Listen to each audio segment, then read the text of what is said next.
Fabienne Baez pour Harmonie Thérapie. Un petit blabla pour ceux qui se demandent à quoi ça sert la sophrologie. Sophrologie, voilà un mot un peu barbare, aux consonances rugueuses, un mot tout droit sorti des années 60 qui, étymologiquement, veut dire « étude de la conscience en harmonie ».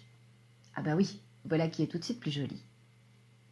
Alfonso Caicedo, qui en est le créateur, propose de passer d'une conscience ordinaire à une conscience éveillée, c'est-à-dire de quitter le mode pilote automatique lorsque la vie se vit au travers de ce que l'on en sait, en restant dans le confort et sans dynamique de changement, pour passer à une conscience éveillée, donc, c'est-à-dire la vie vécue au travers de ses ressentis et de ses perceptions, permettant de développer un état de pleine conscience par l'observation, nous mettant alors dans une dynamique de changement. Au travers d'exercices de respiration, de détente corporelle et de visualisation, la sophrologie permet de rentrer en contact avec soi-même et de passer du côté de l'observateur bienveillant. Devenir observateur de ses propres mécanismes de fonctionnement ramène de la conscience et nous fait quitter le pilotage automatique pour passer en mode manuel. Nous ne sommes plus la marionnette de nos schémas négatifs, limitants et souffrants. Nous reprenons les commandes de nos comportements.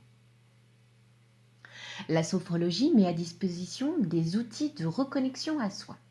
Réinvestir son corps comme un lieu précieux, vivant, confortable, où il fait bon être, un lieu de sécurité. Réinvestir son émotionnel comme une source d'information, de messages qui me parlent de mes besoins profonds et m'indiquent ce qui est comblé ou ce qui ne l'est pas. Réinvestir ses pensées comme étant des courants qui ont des répercussions sur le corps et les émotions, et ainsi retrouver son objectivité sans se laisser happer. Comprendre l'interdépendance entre nos pensées, nos émotions et nos réactions corporelles nous restitue notre autonomie. 3 champs d'observation, 3 leviers pour ramener l'équilibre. L'objectif, pendant les exercices proposés, est juste d'être là. La relaxation profonde et la détente musculaire induite par la voix douce et suave du sophrologue vous emmènent en conscience modifiée, là où les mécanismes de défense psychique sont amoindris, les filtres de nos divers conditionnements sociaux, éducatifs, culturels, individuels également. De fait, la mémoire peut y être stimulée, la concentration, les capacités d'analyse et la créativité améliorées. Devient alors possible l'expérience d'un monde intérieur plus vaste, une meilleure perception de soi, une prise de recul, un lâcher-prise qui favorise l'émergence de nos ressources adaptatives.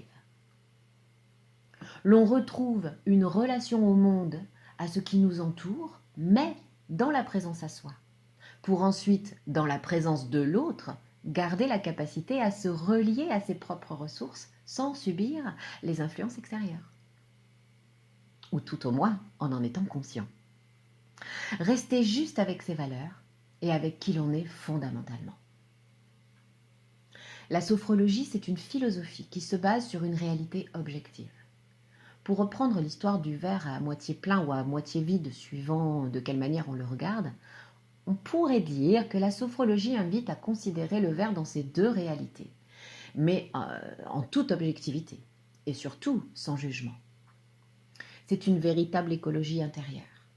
La sophrologie nous donne des clés simples à utiliser au quotidien pour ramener le calme, apaiser les tensions, clarifier l'esprit, et nous ouvre ainsi les portes de la conscience en harmonie.